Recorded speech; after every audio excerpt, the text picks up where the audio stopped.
Hello friends, आज के video में मैं आपको बताऊंगा मैथ के अति महत्वपूर्ण प्रश्न जो आने वाली सभी एग्ज़ाम के लिए बहुत ही महत्वपूर्ण है। इस वीडियो में हम वही प्रश्न कराते हैं, सेट के प्रश्न कराते हैं जो एग्ज़ाम की दृष्टि से महत्वपूर्ण होते हैं और जो बार बार परीक्षा में पूछे गए होते हैं। तो इन प्रश्नों को सोल्व करने की हम बहुत ही आसान ट्रिक्स भी बताएंगे आपको। तो चलिए शुरू करते हैं। पहला प्रश्न जो कि बहुत ही मोस्ट इम्पोर्टेंट और कई बार एग्ज़ाम में रिपीट हुआ प्रश्न है। इस टाइप के प्रश्न हर बार एग्ज़ाम में रिपीट होते हैं। ये प्रश्न भी कई बार एग्ज़ाम में आ चुका है। तो पहले प्रश्न को ध्यान से पढ़िए। क्या दे रखा है प्रश्न में? कंपनी में कुल कर्मचारियों में 20% पुरुष है। अगर 60% कर्मचारी विवाहित है और उनमें से 20% पुरुष है, जो 60% कर्मचारी विवाहित है उनमें से 20% पुरुष है, तो पुरुष कर्मचारियों में कितने प्रतिशत अविवाहित है? तो आपको क्या दे रखा है पहले वो लिख लेंगे। यानी कि कुल कर्मचारियों की संख्या हमने मान ली 100 है, 100% है। इनमें से क्या बोला है पहले कि 20% पुरुष है, तो इसमें 100 है कर्मचारियों की संख्या, तो इसमें से 20% निकाला। 100 का 20% हो गए 20, ये हमारे पास हो गए पुरुष। क्लियर दोस्तों?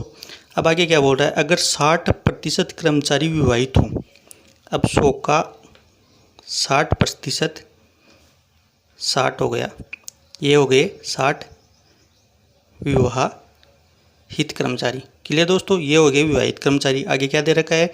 और इनमें से 20% पुरुष है। अब इन 60 में से 20% पुरुष है, तो इनका 20%, कितना हो गया? 60 × 20/100 बराबर 12। यानी कि ये 20% हो गए पुरुष, यानी कि 12 पुरुष और हो गए। अब क्या पूछा है? तो पुरुष कर्मचारियों में कितने प्रतिशत अविवाहित है? कितने प्रतिशत अविवाहित है? तो ये टोटल पुरुष हो गए हमारे पास 20 और ये हो गए 12 विवाहित। तो हमें निकालनी है अविवाहित होगी। तो 20 में से 12 गए तो 8, कुल पुरुष 20 और प्रतिशत निकालने के लिए 100। 20 पंजे 100 और ये 8 पंजे 40, तो ये 40% हो गए अविवाहित। अविवाहित पुरुषों की संख्या होगी 40। तो दोस्तों आपका ऑप्शन नंबर कौन सा है? 40% किस ऑप्शन में? ऑप्शन नंबर सी आपका सही आंसर हो गया। क्लियर दोस्तों? इसमें करना कुछ नहीं है। पहले कुल कर्मचारियों की संख्या 100 मान ली, फिर प्रश्न में दे रखा है कि 20% पुरुष है, तो 20% पुरुष निकाल लिए। फिर दे रखा है कि 60% कर्मचारी विवाहित है, तो 60% कर्मचारी विवाहित निकाल लिए। अब इन 60% में से 20% पुरुष है, इन 60 में से 20% पुरुष है, तो पुरुषों की संख्या निकाल ली 12। तो अब ये पूछ रहा है कि अविवाहित पुरुषों की संख्या कितनी है? तो ये 12 विवाहित पुरुष है, तो इनमें से एक अविवाहित की निकालने के लिए 20, टोटल पुरुष 20 है, 20 में से 12 निकाले तो 8, और प्रतिशत निकालने के लिए टोटल पुरुषों की संख्या 20 × 100, ये करके 40% विवाहित अविवाहित पुरुषों की संख्या आ गई। मैं उम्मीद करता हूँ दोस्तों ये प्रश्न आप बहुत अच्छी तरीके से समझ गए होंगे, और अगर इस टाइप का प्रश्न अगर एग्ज़ाम में आता है तो आप बड़ी आसानी से उसे हल कर लेंगे। तो अगला क्वेश्चन है। अगला क्वेश्चन भी इम्पोर्टेंट है और लगभग हर बार एग्जाम में पूछा जाता है, और ये कई बार एग्जाम में पूछा गया भी है, रिपीट हुआ प्रश्न है। तो देखते हैं क्या दे रखा है। प्रश्न को ध्यान से पढ़िए पहले। कुछ श्रमिक एक काम को 50 दिन में करते हैं और कुछ दिन बाद 10 श्रमिक और लगा दिए जाते हैं, तो वे उस काम को पूरा करने में 10 दिन कम लेंगे। तो श्रमिकों की असल संख्या क्या है? तो श्रमिकों की यानी कि प्रारंभिक संख्या पूछेगी श्रमिक कितने हैं, कि कितने श्रमिक कार्य करने में लगे हुए हैं। तो आपको दे रखा है कि पहले कुछ श्रमिक, तो ये कुछ नहीं है, सिंपल तरीके से इसको सोल्व करेंगे, बिल्कुल सिंपल तरीके से। तो कुछ श्रमिकों को आपने मान लिया अक्स, एक काम को 50 दिन में पूरा करते हैं, तो इंटू कर दिया 50 से। अब बराबर दूसरी कंडीशन है कि कुछ दिन बाद 10 श्रमिक और लगा दिए जाते हैं, तो बराबर इन कुछ में 10 श्रमिक और लगा दिए जाते हैं, तो अक्स प्लस 10। तो वे उस काम को पूरा करने में 10 दिन कम लेते हैं, यानी कि पहले 50 दिन ले रहे थे, अब ये 10 दिन कम लेंगे, यानी कि 40 दिन लेंगे। तो इसको हल किया, 50 अक्स 40 अक्स प्लस 400। क्लियर दोस्तों? अब आगे देखिए, 50 अक्ष में से 40 अक्ष गया तो 10 अक्ष बराबर 400। अब देखिए अक्ष बराबर ये 10 यहाँ से नीचे जाएगा, डिवाइड करेंगे 400 को 10 से, क्या आएगा 40, यानी कि अक्ष की वैल्यू कितनी आ गई हमारी 40 आ गई, यानी कि कुछ श्रमिक कितने हो गए 40। तो दोस्तों आपका ऑप्शन नंबर कौन सा सही हो गया, ऑप्शन नंबर ए आपका सही आंसर हो गया। तो इसमें वही करना है कि कुछ श्रमिक दिए हुए हैं, तो कुछ श्रमिक मान लिया अक्ष, वो उसको 50 दिन में पूरा करते हैं तो 50 से गुणा कर दिया, और फिर कुछ दिन बाद कुछ श्रमिकों में 10 श्रमिक और आ जाते हैं और वो 10 दिन कम लेते हैं, तो ये इक्वेशन बन गई और इसको हल करके हमारा आंसर आ गया। उम्मीद करता हूँ ये प्रश्न भी आपको बहुत अच्छी तरीके से समझ में आ गया होगा, और अगर इस प्रकार का प्रश्न एग्जाम में आता है तो आप बड़ी आसानी से उसे सोल्व कर लेंगे। तो ये प्रश्न आपको बिल्कुल अच्छे से समझ में आया होगा। तो अगला क्वेश्चन देखें। अगला क्वेश्चन भी बहुत ही महत्वपूर्ण है और बहुत ही बार एग्जाम में रिपीट हुआ है, यानी कि बहुत बार एग्जाम में आया हुआ है। तो देखिए प्रश्न को पहले ध्यान से पढ़िए कि पुरुषों और महिलाओं के एक संयुक्त समूह की औसत आयु दे रखी है आपको 26 वर्ष। अगर पुरुषों के समूह की औसत आयु उम्र दे रखी है 28 वर्ष और महिलाओं के समूह की औसत उम्र दे रखी है 23 वर्ष, तो संयुक्त समूह में पुरुषों का प्रतिशत ज्ञात करना है। संयुक्त समूह में पुरुषों का प्रतिशत ज्ञात करना है। तो हमें दो दे रखे हैं, पुरुष और महिला, तो हमें पहले लिख लेंगे मेल और ये फीमेल। अब दे रखी है हमें, ये देखो, अगर पुरुषों के समूह की औसत आयु कितनी दे रखी है, पुरुषों के समूह की दे रखी है 28 और महिलाओं के समूह की कितनी दे रखी है 23, तो इन दोनों को लिख लिया। अब देखो क्वेश्चन क्या बोल रहा है कि महिलाओं और पुरुषों के संयुक्त समूह की औसत आयु 26 दे रखी है, तो इस 26 को हम बीच में लिख लेंगे। अब इसको इसमें से घटाएंगे और इसको इसमें से घटाएंगे, ये एलिगेशन मेथड है दोस्तों, एलिगेशन। तो इसको हम घटाएंगे तो 26 में से 3 गया, 26 में से 23 गया सॉरी, तो 3, और 28 में से 26 गया तो 2।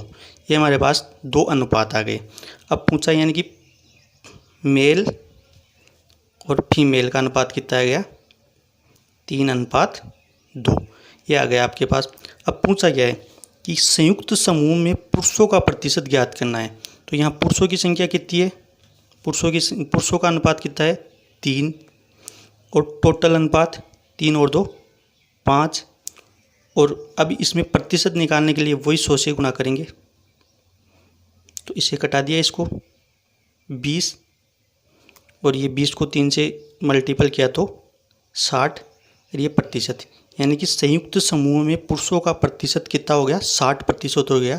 तो दोस्तों आपका आंसर नंबर कौन सा सही हो गया, ऑप्शन नंबर डी आपका सही हो गया। तो कुछ नहीं करना था इसमें, पहले महिलाओं पुरुषों का संयुक्त उम्र औसत उम्र लिख ली, फिर महिलाओं की औसत उम्र लिख ली, फिर संयुक्त औसत उम्र दे रखी है उसको लिख ली, और फिर इसको इसमें से घटा दिया और इसको इसमें से घटा दिया एलिगेशन मेथड से। फिर दोनों का अनुपात आया, दोनों का अनुपात लिख लिया। अब जिसकी पूछ रहा है कि पुरुषों की या महिलाओं की, तो उसका पुरुषों की पूछ रहा है तो उसका अनुपात ऊपर लिख लेंगे और नीचे लिखेंगे दोनों का योग इंटू प्रतिशत निकालने के लिए 100, और यह आपका पुरुषों का प्रतिशत कितना आ गया, पुरुषों का प्रतिशत आपका 60% आ गया। अगला प्रश्न है, देखो बहुत ही महत्वपूर्ण प्रश्न है और ये मिश्रण का प्रश्न है, तो इसको बड़ी आसानी से हम समझेंगे। तो एक बार प्रश्न को ध्यान से पढ़िए कि 50 लीटर के एक मिश्रण में शराब और सोडा का अनुपात 2:3 दे रखा है, तो 7:6 का अनुपात बनाने के लिए कितनी शराब मिलानी होगी। तो हमें 50 लीटर एक मिश्रण दे रखा है, उसमें शराब और सोडे का अनुपात दे रखा है 2:3, और इस अनुपात को हमें बनाना है 7:6 के अनुपात में। तो ये अनुपात बनाने के लिए हमें इसमें कितनी शराब मिलानी पड़ेगी। तो वही जो अनुपात दे रखा है उन दोनों का अनुपात लिख लिया, यानी कि शराब का दे रखा है और ये सोडा, इन दोनों का अनुपात दे रखा है आपको 2:3 दे रखा है। अब ये कुल मिश्रण और दोनों का अनुपात, कुल मिश्रण दे रखा है आपको 50 लीटर। अब ये कुल मिश्रण में दोनों अनुपातों के योग का भाग देंगे हम, दोनों अनुपातों का योग हो गया 5, तो इसका भाग दिया इसमें, तो ये आ गया 10। तो शराब इसमें कितनी है, 10 को 2 से, जो 10 हमें निकाला है उसको 2 के अनुपात से यानी शराब के अनुपात से गुणा किया, तो ये हो गया 20, और 10 को 3 से जो सोडा का अनुपात है उससे गुणा करेंगे तो ये हो गया 30। तो 20 लीटर इसमें शराब है और 30 लीटर इसमें सोडा है, तो और कुल मिला के मिश्रण कितना हो गया हमारा 50 लीटर मिश्रण हो गया। अब हमें क्या करना है, अब हमें जो मिश्रण दे रखा है, हमें जो मिश्रण बनाना है आगे वाला, उसका अनुपात लिख लेते हैं 7:6। तो अब ये 7:6 लिख लिया हमने। तो ये इसमें देखेंगे कि हमें शराब तो निकालने की, शराब कितनी मिलानी है। अब यहाँ देखिए कि ये जो सोडा का अनुपात है, नया अनुपात, वो कितना गुणा करे कि ये पहले वाले जो इसमें मात्रा उसके बराबर आ जाए। तो इसको 5 से गुणा किया तो ये पहले वाले जितने पहले वाले मिश्रण में सोडे का जो भाग था उसका आ गया।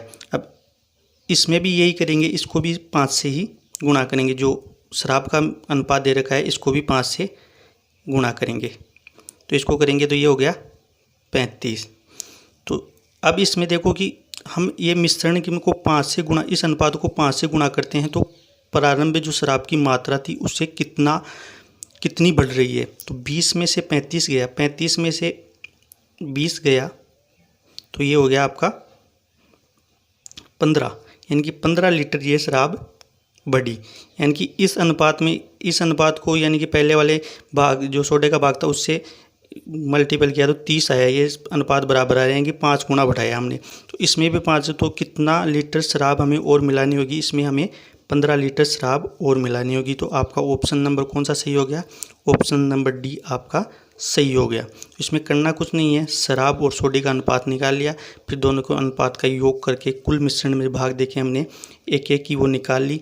अब ये शराब कितनी है वो निकाल ली, सोडा कितना है वो निकाल लिया। अब जो अनुपात में हमें मिश्रण बनाया वो अनुपात लिख लिया। अब इस जो सोडे का अनुपात है उसमें किससे गुणा करें कि ये प्रारंभ की मात्रा आ जाए। तो इसको 5 से गुणा किया तो प्रारंभ की मात्रा आ गई, यानी कि सोडा 5 से गुणा करने पर प्रारंभिक मात्रा हो जाता है। तो इसको भी 5 से गुणा करेंगे, तो 5 से गुणा किया तो ये 35 आ गया, और 35 को प्रारंभिक मात्रा से घटाया तो हमें ये 15 लीटर शराब और मिलानी पड़ेगी, तब इस मिश्रण का अनुपात 7:6 होगा। तो उम्मीद करता हूँ दोस्तों आपको प्रश्न बहुत ही अच्छी तरीके से समझ में आ गया होगा। अगर इस टाइप का प्रश्न अगर एग्ज़ाम में आता है तो आप उसे बड़ी आसानी से हल कर लेंगे। अगला क्वेश्चन भी इम्पोर्टेंट क्वेश्चन है, नल वाला क्वेश्चन है। इसमें दे रखा है कि नल एक टैंक को 50 घंटों में भर सकता है और नल भी उसी टैंक को 60 घंटों में भर सकता है। यदि दोनों नलों का एक साथ खोला जाता है तो एक को कितनी देर बाद बंद कर दिया जाए कि टैंक 30 घंटे में भर जाए। तो इसमें कुछ नहीं है दोस्तों, बिल्कुल सिंपल तरीके से हम इस क्वेश्चन को सॉल्व करेंगे। आप बस देखते जाइए, क्वेश्चन को एक बार ध्यान से पढ़ ले, उसके बाद देखिए कि पहले लिख लेंगे कि नल ए और नल बी। नल ए कितने घंटे में बढ़ता है, नल ए 50 घंटे में बढ़ता है और नल बी 60 घंटे में बढ़ता है। अब इसका सबसे आसान ट्रिक है निकालने का, इसमें हम इसका एलसीएम ले लेंगे। तो इसका एलसीएम कितना हो गया, 300 हो गया, जो आप बड़ी आसानी से निकाल लोगे। अब इसमें देखिए कि 50 का भाग 300 में गया तो ये कितना हो गया, ये हो गया 6। 60 का भाग 300 में दिया तो ये हो गया 5, यानी कि ये 1 घंटे में 6 लीटर पानी बढ़ता है और ये 1 घंटे में 5 लीटर पानी बढ़ता है। ये हो गया। तो अब हमें करना क्या है, अब हमें करना ये है कि अब प्रश्न में देखो कि हमें करना क्या है। प्रश्न में दे रखा है कि नल ए को कितनी देर बाद बंद किया जाए। तो नल ए ही बंद होगा, जबकि नल बी तो 30 घंटे तक लगातार चालू रहेगा, यानी कि नल 30 घंटे तक खुद को बढ़ता रहेगा, टैंक को बढ़ता रहेगा।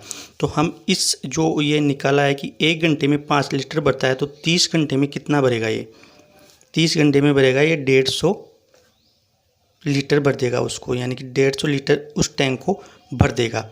अब हमें टोटल बढ़ना है, टोटल कितना बढ़ना था, ये 300 लीटर बढ़ना था, जिसमें से 30 घंटे में बी ने 150 लीटर भर दिया। अब बचा कितना, 150 बचा। अब इस 150 को कौन भरेगा, 150 को भरेगा नल ए। तो 150 की 1 घंटे में कितना बढ़ता है, 1 घंटे में बढ़ता है 6 लीटर, तो 6 का भाग दे देंगे। तो इसमें कितना आया, 6 का भाग दिया तो 6 दूनी 12, बच के 3 और 6 पंजे 30। 30 घंटे बाद यानी कि इस टैंक को यानी कि एक नल दे रखा है उसको 25 घंटे बाद बंद करना पड़ेगा। 25 घंटे बाद नल को बंद कर देंगे तो हमारा टैंक 30 घंटे में भर जाएगा। तो 25 घंटे कौन से ऑप्शन में दे रखा है? 25 घंटे ऑप्शन नंबर सी में दे रखा है। तो ये आपका आंसर होगा। उम्मीद करता हूँ ये क्वेश्चन भी आपको बहुत अच्छी तरीके से समझ में आ गया होगा। अगर इस प्रकार के प्रश्न एग्जाम में आते हैं तो आप इनको सोल्व कर लेंगे। अगर वीडियो और क्वेश्चन दोनों ही अच्छे लगी हो तो वीडियो को लाइक करना, दोस्तों के साथ शेयर करना और हमारे चैनल से जुड़ने के लिए चैनल को सब्सक्राइब करें और बेल आइकन को दबाएं ताकि आने वाली वीडियो का नोटिफिकेशन आपको मिल जाए। धन्यवाद।